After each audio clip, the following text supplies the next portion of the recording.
আজি ৬৯তম বডোফা উপেন্দ্ৰনাথ ব্ৰহ্মৰ জন্ম দিৱস কটন ইউনিভাৰ্চিটিত অসম চৰকাৰৰ শিক্ষা বিভাগ আৰু বিটিআৰ চৰকাৰ কটন ইউনিভাৰ্চিটি একেলগে ইয়াত পালন কৰা হৈছে। মই অসম চৰকাৰক ধন্যবাদ জনাইছোঁ এই পদক্ষেপটো লোৱাৰ কাৰণে, আৰু লগতে কটন ইউনিভাৰ্চিটিকো ধন্যবাদ জনাইছোঁ যে বডোফাৰ নামত ষ্টেট লেভেলৰ এটা প্ৰগ্ৰাম আয়োজন কৰিবলৈ তেখেতসকলে সুযোগ দিয়াৰ কাৰণে। আৰু আজিৰ দিনত প্ৰথমে মই বডোফা উপেন্দ্ৰনাথ ব্ৰহ্মৰ স্বৰ্গীয় আত্মাৰ প্ৰতি মই শ্ৰদ্ধা জনাইছোঁ, আৰু তেখেতৰ প্ৰতি মোৰ প্ৰাৰ্থনা মই ৰাখিছোঁ যে যোৱা সময়ত যেনেকৈ সমাজখন আগুৱাই নিয়াৰ কাৰণে নেতৃত্ব দিছিলে, স্বৰ্গত থাকি যাতে সদায় তেখেতে এই ব্লেছিংছটো আমাৰ ওপৰত ৰাখি ইয়াৰ কাৰণে মই প্ৰাৰ্থনা কৰিছোঁ। আজিৰ সময়ত মই অসম চৰকাৰক পুনৰ ধন্যবাদ দিওঁ। বহুত দিন আমি ৰিকুৱেষ্ট কৰি অহাৰ পিছত আজিৰ মুখ্যমন্ত্ৰী ডক্টৰ হিমন্ত বিশ্ব শৰ্মা ডাঙৰীয়াৰ নেতৃত্বত আৰু শিক্ষামন্ত্ৰী ডক্টৰ ৰমেশ বেগৰ নেতৃত্বত তেখেতসকলে নিখিল বড়ো ছাত্ৰ সন্থাৰ দাবীটো তেখেতসকলে মানি লৈ পেলাই বডোফা উপেন্দ্ৰনাথ ব্ৰহ্মৰ যিটো জন্মদিন সেইটো অসমত ছাত্ৰ দিৱস হিচাপে পালন কৰাৰ কাৰণে ঘোষণা কৰিছে, আৰু ইতিমধ্যে পালন কৰাটো আৰম্ভ কৰিছে। মই ইয়াৰ কাৰণে ধন্যবাদ জনাইছোঁ। ৰিচেণ্টলি কোকৰাঝাৰত যেতিয়া এছেম্বলি হৈছিলে, একদিনীয়া এছেম্বলি, তাত মুখ্যমন্ত্ৰী ডাঙৰীয়াই পুনৰ ঘোষণা কৰিছে যে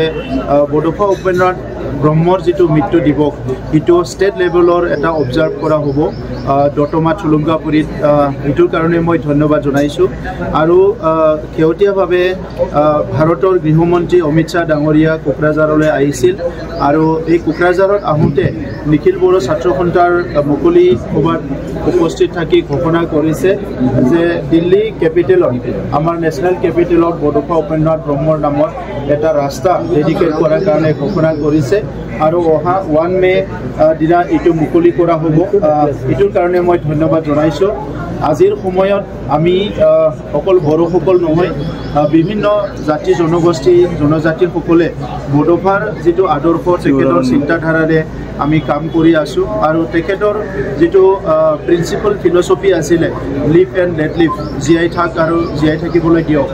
এই যিটো মিউচুৱেল কো এক্সিষ্টেঞ্চ, আমি একেলগে সহবাসস্থান কৰিব লাগে, আৰু একেলগে বসবাস কৰা জনগোষ্ঠীবিলাকৰ মাজত যিটো সন্মান, যিটো মিলা প্ৰীতি, আমাৰ পৰস্পৰৰ ভাষা সংস্কৃতিবিলাকক ৰক্ষণাবেক্ষণ দিয়াৰ একেলগে কাম কৰা, এই কথাবিলাক আমি প্ৰেক্টিকেলত ইমপ্লিমেণ্ট কৰিবলৈ গৈ আছোঁ, যাতে অনাগত দিনত কোনো এটা জনগোষ্ঠীয়ে বঞ্চিত লাঞ্ছিত অনুভৱ নকৰে, কোনো এটা জনগোষ্ঠীয়ে ডমিনেট ফিল নকৰে, আৰু কোনো এটা জনগোষ্ঠীয়ে অসুৰক্ষিত যাতে অনুভৱ নকৰে। সেইকাৰণে বিটিআৰ চৰকাৰে আমাৰ কমিউনিটি হেপিনেছ প্ৰগ্ৰামৰ আণ্ডাৰত আমি কমিউনিটি ফাণ্ডিং কৰিবলৈ গৈ আছোঁ, যাতে সকলো জনগোষ্ঠী বিটিআৰ অঞ্চলত নিজৰ সাহিত্যৰ কাম কৰাৰ কাৰণে, সাংস্কৃতিক কাম কৰাৰ কাৰণে, বিভিন্ন ৰিচাৰ্চৰ কাৰণে এটা ফাণ্ডিং চৰকাৰৰ তৰফৰ পৰা প্ৰত্যেক বছৰে জনগোষ্ঠীবিলাকক দিয়া হ'ব। আৰু এই বছৰ আমি এটা সিদ্ধান্ত লৈছোঁ, প্ৰত্যেকটো জনগোষ্ঠীৰ কাৰণে এটা লেংগুৱেজ আৰু কালচাৰেল মিউজিয়াম আমি নিৰ্মাণ কৰিবলৈ গৈ আছোঁ বিটিআৰ অঞ্চলত। আৰু আজি বডোফাৰ জন্ম জয়ন্তীত ঘোষণা কৰা হৈছে যে আহি থকা সময়ত বিশ্বৰ মানৱ জাতিয়ে বিভিন্ন কাৰণত আজি সংঘাতৰ বলি হয়, আৰু সেই সংঘাতৰ সময়ত শিশুসকল, মহিলাসকলৰ পৰা আদি কৰি এটা সুস্থ সমাজ এদিনতে অস্থিৰ হৈ যাব লগা হয়। এই গোটেই পৰিৱেশটো চাই বড়োলেণ্ডত অনাগত দিনত যাতে অকল বড়োলেণ্ড নহয়, অকল অসম নহয়, সমগ্ৰ বিশ্বত শান্তিৰে আমি সমাজখন আগুৱাই নিব পাৰোঁ। সেইকাৰণে Bodofa international school of peace studies বুলি পেলাই এটা চেণ্টাৰ আমি আৰম্ভ কৰিবলৈ গৈছোঁ, যাতে মানৱ জাতিৰ কাৰণে বিভিন্ন কথাবিলাক আলোচনা কৰি সমাধানৰ পথ উলিয়াব পৰা যায়। বিজেপিৰ লগত যাব, কাৰণ অগপ বিজেপিয়ে কালি পঞ্চায়ত একেলগে খেলিম বুলি যোৱাকালি পঞ্চায়ত নিৰ্বাচনক লৈ আলোচনা হৈছে। বিটিআৰ অঞ্চলত যিহেতু পঞ্চায়ত নাই, সেইকাৰণে বিজেপি আৰু অগপ আলোচনা কৰিছে। যেতিয়া বিটিআৰ নিৰ্বাচনৰ কথা আলোচনা দৰকাৰ আছে, তেতিয়া আলোচনা নিশ্চয় হ'ব। মুখ্যমন্ত্ৰী ডাঙৰীয়াই ইতিমধ্যে কৈছে এপ্ৰিল মাহৰ ভিতৰত বহি আমাৰ আহি থকা সময়ৰ ৰণকৌশলৰ ওপৰত আলোচনা হ'ব। বিটিআৰ নিৰ্বাচন হাগৰা মহিলাৰে বিশ্বাস কৰি দিব। চাওক, এজন মানুহ যোনে ইলেকশ্যনত কেণ্ডিডেট হিচাপে খাৰা হয় তাৰ সংগঠন থাকক নাথাকক তাৰ জনপ্ৰিয়তা থাকক নাথাকক এজন ব্যক্তিয়েও কয় যে মই মানে জিকিম বুলি পেলাই মই কাৰোবাক হাৰাম বুলি পেলাই কিন্তু সেইটো সময়ে ক'ব ভাৰতৰ গণতন্ত্ৰটো অতিকৈ মানে শক্তিশালী হয় ইয়াত জনতাই মানে ৰাইজে ৰজা গতিকে কোনো নেতাই যদি কয় মই ধূলিসাৎ কৰি দিম তেখেতৰ হাততো একোই নাই নিজৰ ভোটটোৱে আছে আৰু নিজৰ পৰিয়ালৰ ভোটটোও তেখেতে দিয়াব পাৰেনে নোৱাৰে আজিৰ সময়তো বহুত সময়ত নিজৰ পৰিয়ালটোৰ ভোটটোও বহুতে দিব নোৱাৰে গতিকে ধূলিসাৎ কৰিবৰ কাৰণে বহুত ভোট লাগিব তো সেইকাৰণে আজিৰ সময়ত গণতন্ত্ৰটো ইমান আণ্ডাৰ এষ্টিমেট কৰাটো ভাল নহয় বহুত ৰথী মহাৰথীবিলাকক টাইমত শিক্ষা দি দিয়ে আৰু সেই শিক্ষাটো তেখেতে যোৱাবাৰ নিৰ্বাচনত পাইছে গতিকে মই ইয়াৰ ওপৰত আজি ইমান শুভ দিনত বহুত কমেণ্ট কৰিব নিবিচাৰোঁ আপোনালোকৰ লগত পিছত মই এই কথাবিলাক আলোচনা বিডিচি নিৰ্বাচনত ইতিমধ্যে আইএফচুৰ সভাপতিগৰাকীয়ে বিজেপিৰ জইন কৰাৰ কথা আছে জইন কৰি হয়তো জইন কৰাৰ চৰ্চা এটাও চলি আছে জইন কৰিব আৰু তাৰপিছতে বিডিচি নিৰ্বাচনত বিজেপিয়ে অকলে খেলিম বুলি কৈয়ে আছে যে বিডিচি নিৰ্বাচন এবাৰ বিজেপি অকলে খেলিব তেতিয়া সমগ্ৰ ইউপিৰ ক্ষতি হ'ব নেকি যদি হয় তেনেকুৱা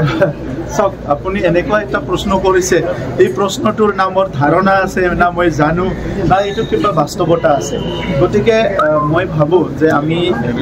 বহুতখিনি এছেছমেণ্ট কৰি পেলাই বহুতখিনি প্ৰেডিকশ্যন কৰি পেলাই কথাবিলাক কোৱাটো ঠিক নহ'ব আৰু মই প্ৰেক্টিকেলত চলা মানুহ তো সেইকাৰণে আজিৰ তাৰিখত মোৰ তাত দূৰৰ পৰাও তেনেকুৱা কোনো ধাৰণাও নাই তেনেকুৱা চিন্তাও নাই তেনেকুৱা খবৰো নাই তো সেইকাৰণে আজি চাওক প্ৰধানমন্ত্ৰী নৰেন্দ্ৰ মোদী ডাঙৰীয়া যেতিয়া প্ৰধানমন্ত্ৰী হ'ল আমাৰ অঞ্চলত শান্তি আহিল গৃহমন্ত্ৰী অমিত শ্বাহ ডাঙৰীয়া যেতিয়া গৃহমন্ত্ৰীৰ দায়িত্ব ল'লে আমাৰ সশস্ত্ৰ সংগ্ৰামীবিলাক ঘৰলৈও আহিল শান্তিৰ পৰিৱেশ এটা আহিল মুখ্যমন্ত্ৰী ডাঙৰীয়াৰ লগত একেলগে মিলি বড়োলেণ্ড অঞ্চলটো উন্নয়নৰ কাৰণে এই 4টা বছৰত বহুত কাম কৰিলোঁ যিটো আগৰ স্বাধীনতাৰ পিছত বহুত কাম হোৱা নাছিলে গতিকে আজিৰ সময়ত আমি একেলগে কাম কৰি আছোঁ চেণ্ট্ৰেলত একেলগে কাম কৰি আছোঁ ষ্টেটত একেলগে কাম কৰি আছোঁ কাউন্সিলত গতিকে কোনে কাৰ লগত লগ হ'ব কোনে কাৰ লগত শত্ৰু হ'ব এই কথাটো